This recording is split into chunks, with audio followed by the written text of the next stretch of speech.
My name is James Williams Jr. This is Kung Fu Habit number 2. About to touch on some shit that's not for children. I'm about to show you a video about a Mr. Marcus Hines and his daughter.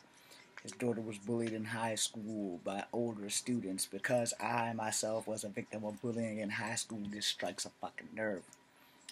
I went to Charlottesville High School, and for 4 years, basically the first 3 years, not the fourth year, because the fourth year was like the last year. Um, I was bullied in high school. From the ninth grade to the 11th grade, nobody did shit. Nobody. Teacher didn't do anything until like my 11th grade year, where the principal, Mr. Lewis, thank you very much for actually making a stand against other members of faculty to just sit there and let this shit happen. And, the thing about being bullied in high school, it stays with you. I don't give a shit. I'm 40 years old, and it's been almost like 30 something years, and I have not forgotten not one bully, not one bullying. And I'm not going to put the names out there because I'm a little bit more mature than that. So here's a video. You can probably find it A on story YouTube. you'll only see on ABC 15. A father says his daughter was out cold, gasping for breath after a fight with bullies at school. Yeah, the video is disturbing, and you can only imagine, as a parent, what it's like Tried to make it as clear as That possible. dad says the school, Betty Fairfax, isn't doing enough to stop instances of bullying like this. ABC 15's Chris Grove shows us how the father is taking the matter into his own hands. Well, the father in this case, Marcus Hines, believes that this all started Angstman tried to confront these bullies. Marcus Hines says this is his daughter on the ground, surrounded by students at Betty Fairfax after reportedly being choked out by two older students. Marcus says she was fed up with being bullied, confronted the bulliers, and ended up like this. As a father, when you walk up and see your daughter laid out. Unsatisfied with the school's response, Hines decided he needed to take action. So for the past 3 days, parents and students have been seeing Hines walking Baseline Road in front of the school, a sign in hand, letting everyone know he isn't letting this go. I don't know. I don't want any father to have to go through that. It's unreal. At first, he wasn't sure what the response would be, but every day since then, he's been hearing from parents encouraging the father taking a stand for his daughter. I felt like this was the best thing that I could do to just try to spark some conversation. I wanted parents with their kids driving up to see me, and maybe there's another kid that's getting a ride to school from their parents that's getting bullied. Marcus says his daughter and the other students were suspended. The school district sent me a response earlier today. It reads that they take bullying and allegations of bullying very seriously, and that they add that if staff hears of anything, they must report anything if they're aware of it. Back to you. That's a good father. Chris, thank you. Now, I don't know what the next report was, but that's not important. What's important is that as a victim of school bullying, my bullying was only verbal. But it got to the point where people were threatening to beat me up and all kinds of other stuff. And I don't handle threats very well now to this day because of that shit. But see, I also have been street fighting and knowing martial arts. The only reason why I never fought in school is because I wanted to get the fuck out of school. I wanted to graduate. I wanted to have one good thing about my life that anybody could say anything bad about me. But they could say that I did graduate from high school. Not so lucky in college, but I did graduate from high school.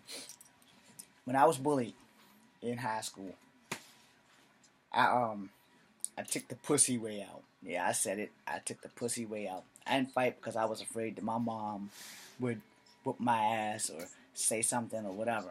And most of the time, there's a thing about fighting. If they don't touch you, then there's no point of fighting. But there's only so much fucking verbal shit that a person can take before they just reach fuck it. So, one day in the 11th grade in Miss Jones's biology class, yes, I'm calling out the teacher that did absolutely nothing from the day school started until the day I took these things to school. I didn't use them. So, there were some basketball players, some football players, like a couple of baseball players, all in Miss Jones' class. Bullied me every day, and she sat there and watched. And when I decided that I was going to stand up for myself, she gave me the referral. Now, I don't know if Mrs. Jones is still alive. I forgive you. But if you're going to be a teacher, the kids that ain't there to learn, the blue chip kids that just you pretty much pass just so they can keep playing, don't even know if the fuckers can read or write, but you just pass them because somewhere in school there's a underground law that athletes don't really have to be able to read or write to play sports. They just need to be able to somehow get their grades to the right level and play sports. Nowadays, things have changed. But academically, back in the 90s, that wasn't an option. Because these kids would bully on me every day. And she sat there like it was like some kind of fucking amusement. You know, she never said nothing, never did nothing until the day I took them nunchucks to school. And I had this backpack, it was giant. And I'll tell you guys this story before, but it correlates with what I just showed you. So I took my backpack to school, and the backpack was as big as this damn AR-15 bag. I'm not gonna pull the gun out, but the backpack was like this long. So I had my nunchucks and my books in that bag. And after about 8 months, I had enough.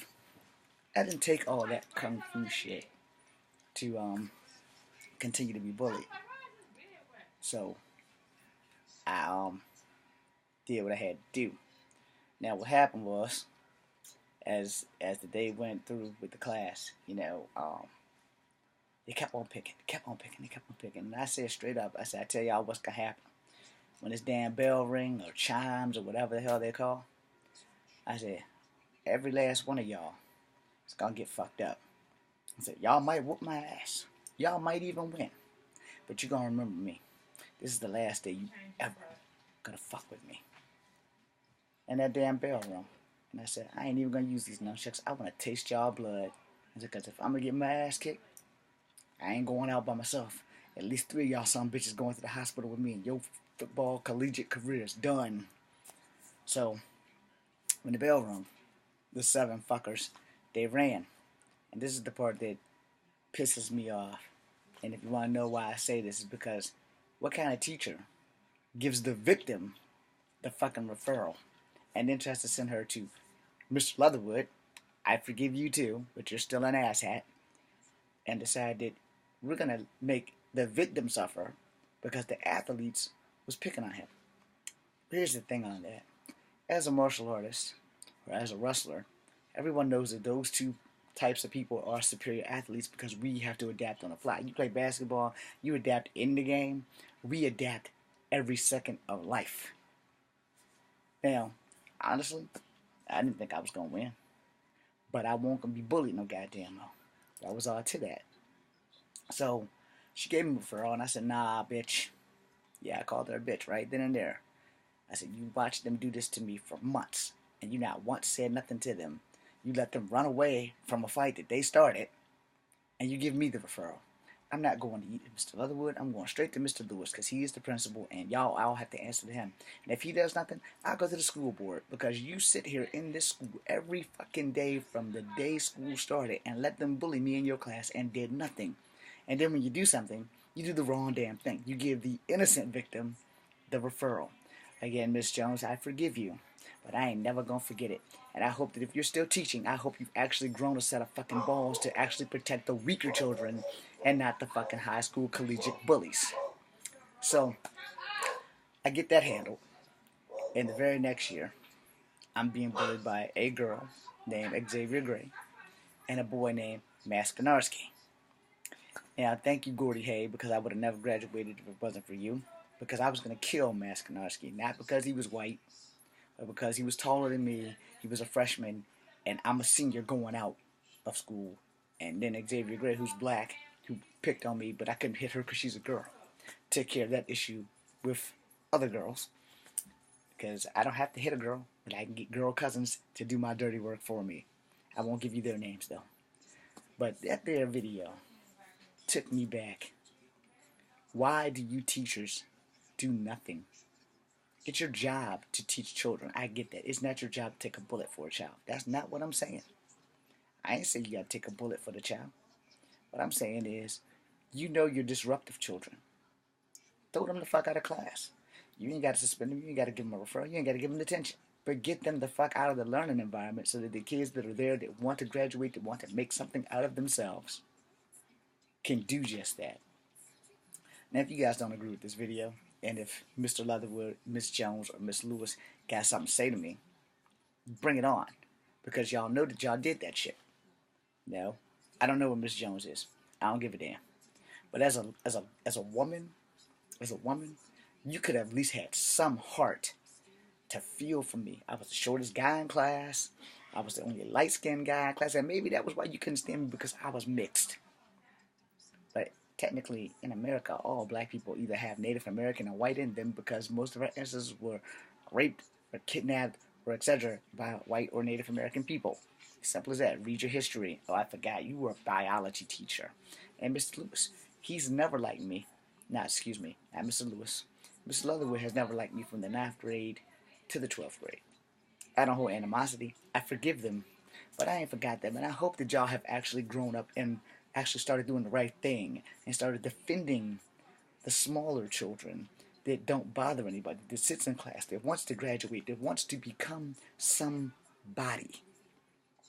But that's too much like the right thing to do. And that's the problem with most people in authority. Y'all want to do what's right for you, but what is right is just not right.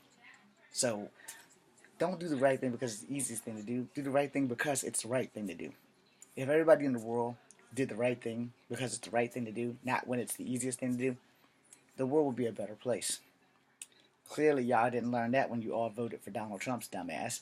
And I'm pretty sure that no Native American in the Dakota Plains area is happy about your decision. Being that I'm half Cherokee, I had to throw that in there.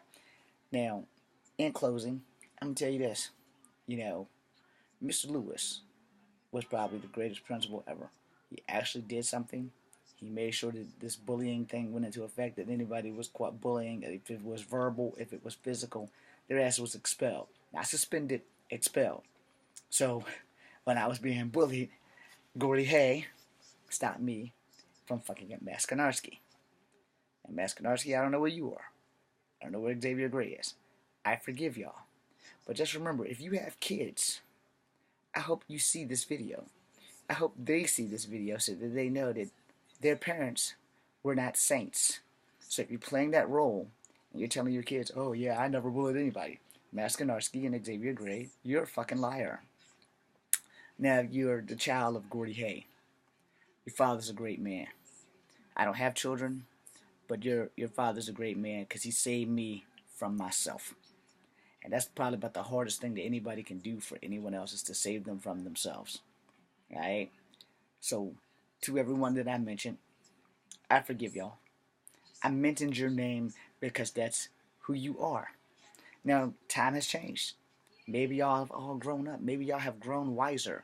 Maybe you have children that are being bullied. And if you are Xavier Gray and Maskanarski and those 7 fucking athletes and your children are being bullied, you can forgive me for the next thing that's going to come out my mouth. There's a biblical phrase called, the sins of the father are paid for by that of the son. See, I've never really bullied anybody in my life, so I don't have too many things to worry about if I live long enough to have children. But you guys probably all have children. And if your children are watching this, they need to know who you were and who you are. So if you're teaching your children right because you did wrong, kudos to you. But if you're teaching your children that it is okay to be a bully, and your kid comes home because somebody like me, who knew martial arts, reached fuck it, and they break your kid's neck, nose, eye socket, bust off their ear, just remember this video, because you used to bully me.